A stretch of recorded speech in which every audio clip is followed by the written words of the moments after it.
पूजा mobile point.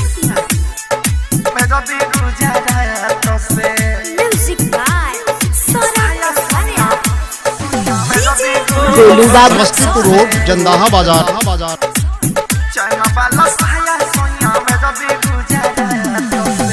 कहरे काम पिया कपड़ा के दुकान पर बर्फ के पानी कबले रगरी हम सामान पर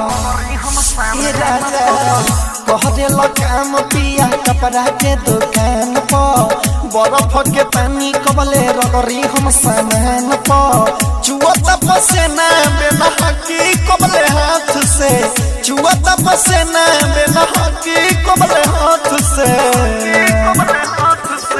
चाइना वाला साया सोया भेज दे गुजरात। डीजे गोलू बाबू समस्तीपुर रोड जंदाहा बाजार।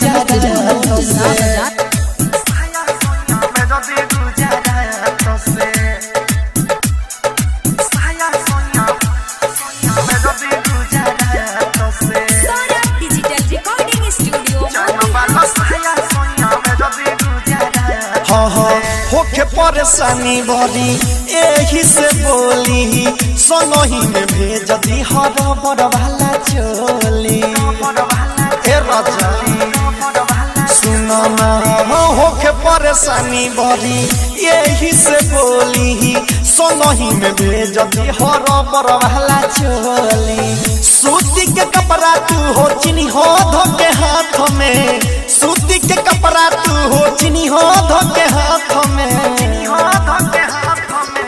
चाइना वाला साया सोया भेज दो गुजरात से चाइना वाला साया सोया भेज दो गुजरात से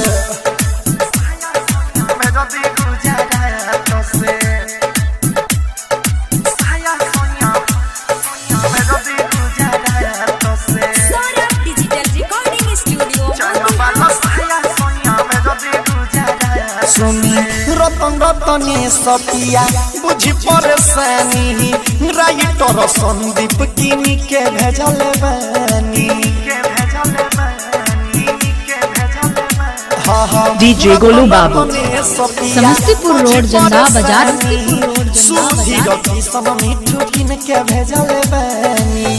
सौरभे सवार उंगली काटी अपने दांत से सौरभे सवार उंगली काटी अपने दांत से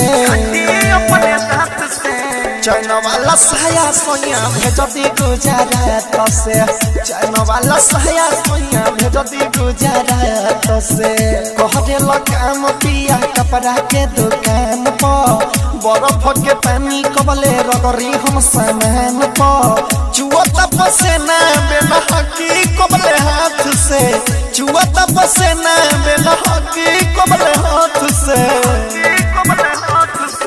चाइना वाला साया सोया भेज दी गुजरात से चाइना वाला साया सोया भेज दी गुजरात। पूजा मोबाइल पॉइंट।